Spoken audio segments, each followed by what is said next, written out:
to see your mom and get a home-cooked meal. Saw my uncle. Just felt good to be back in my, in my haven, my rest haven, and that's being home. So, and also, obviously, you get inspired watching the greats play and, seeing Brady, see the things that he did with that team.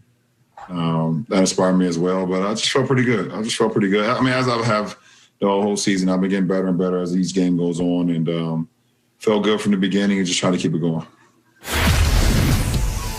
All right, I've eaten a home meal every night for 8 months. I can't do anything nearly as well. Nick, did LeBron make a statement with his 46-point performance last night? That and being inspired by Tom Brady, obviously. Ooh. There we go. Yeah, and I've got to say, guys, and I'm not being sarcastic here, even I am pretty amazed at what he's doing this season.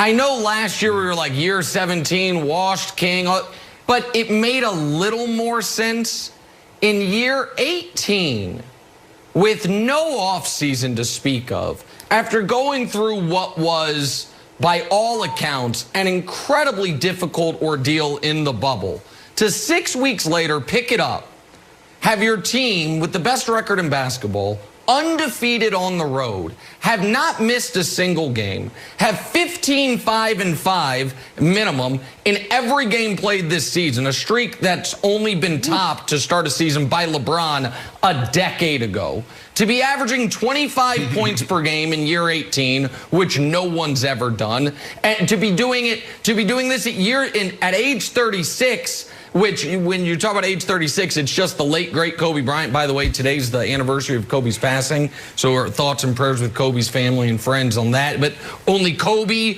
Kareem, Karl Malone have done it at this age. And, Brandon, the way he's doing it, I just want to show 3 shots from last night. It's like, hey, who's the greatest scorer of all time? It's Kareem. Okay, let me just try my own version of a little baby skyhook.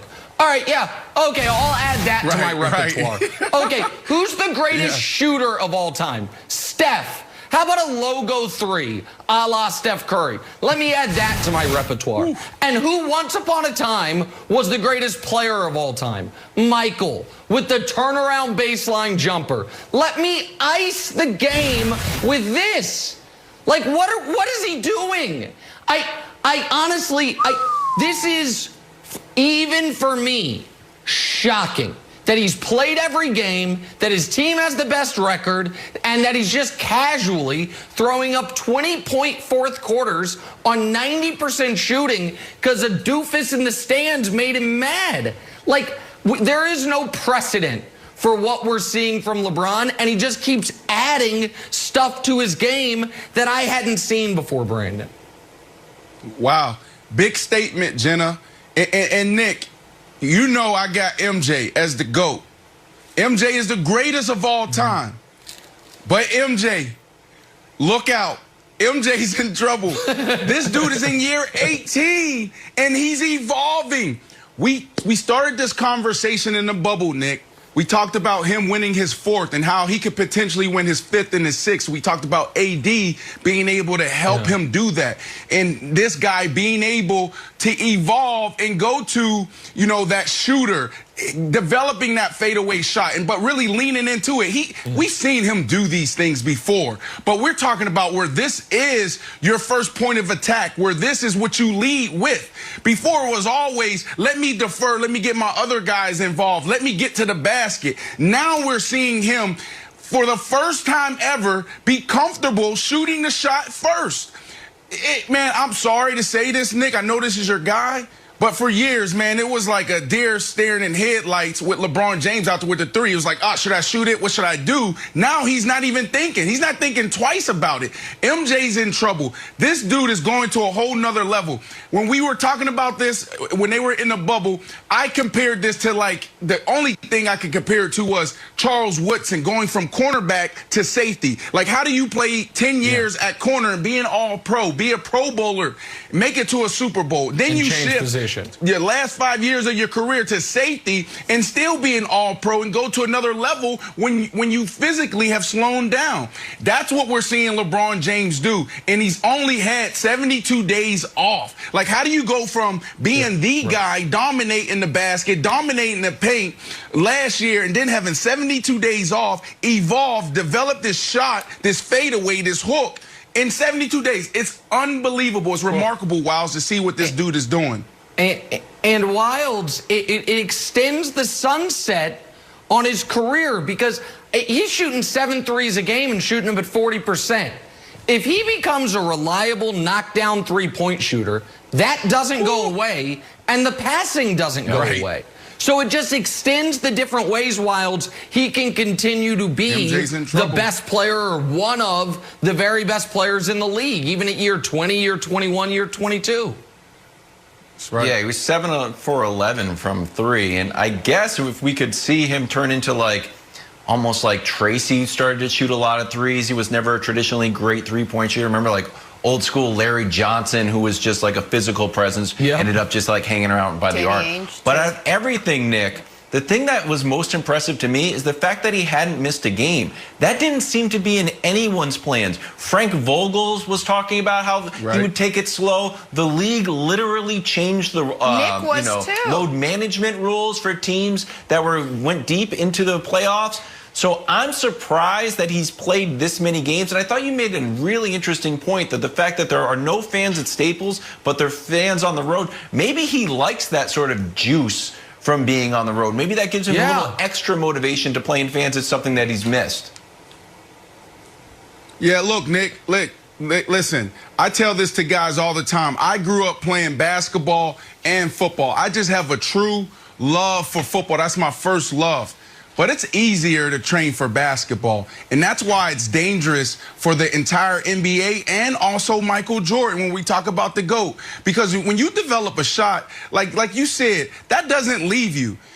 The reason why I say it's easy to train for basketball is because you can go in the gym by yourself and you can put up 300, 400, 500, 1,000 shots a day, and you can get better. And this guy, LeBron James, you know he has that mindset. He's a guy that's inspired by Michael Jordan. He's a guy that just came out saying he's inspired by Tom Brady. So he's looking at Tom Brady at the age of 43 saying, this dude is still a champion. This dude is still getting it done, and I'm going to do the same. So it's scary because this dude can go in the gym, lights out, nobody there, air conditioner off, and put up 1,000 shots and potentially be one of the greatest shooters in the league when he's playing.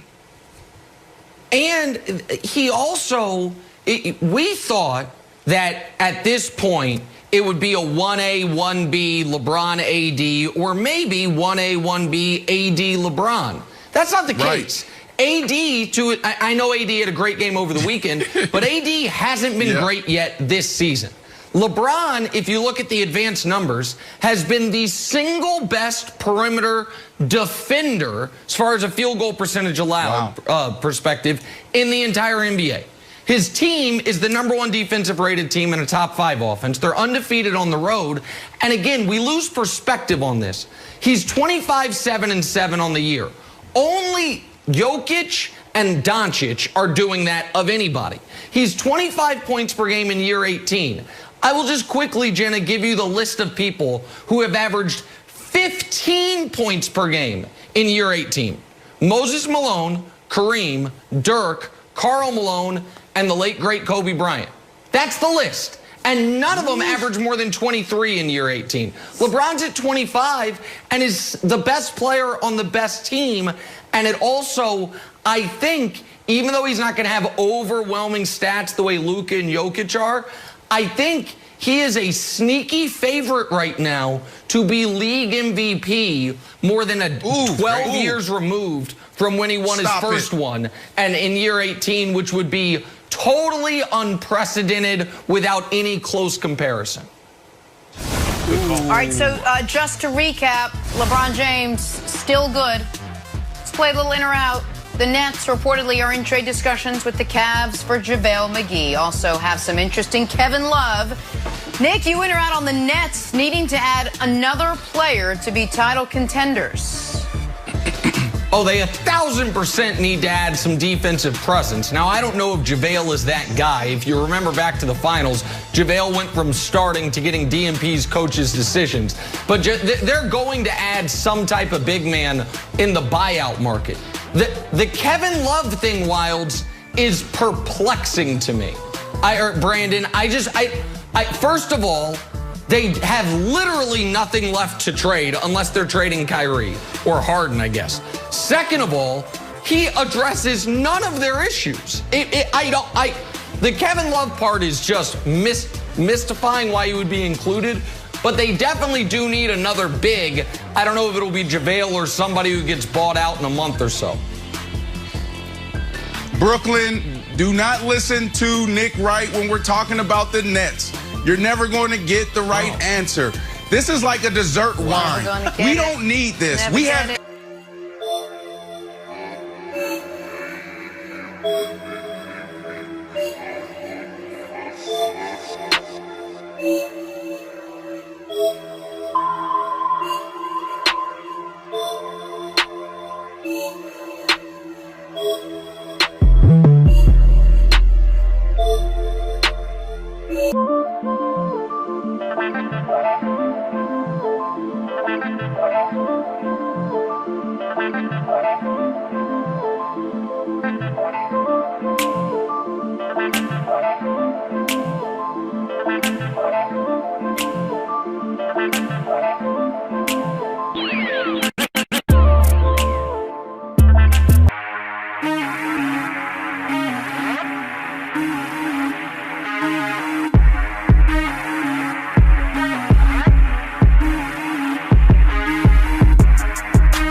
I could compare it to was Charles Woodson going from cornerback to safety. Like, how do you play 10 years at corner and be an all-pro, be a Pro Bowler, make it to a Super Bowl? Then you shift positions. Your last 5 years of your career to safety and still be an all-pro and go to another level when you physically have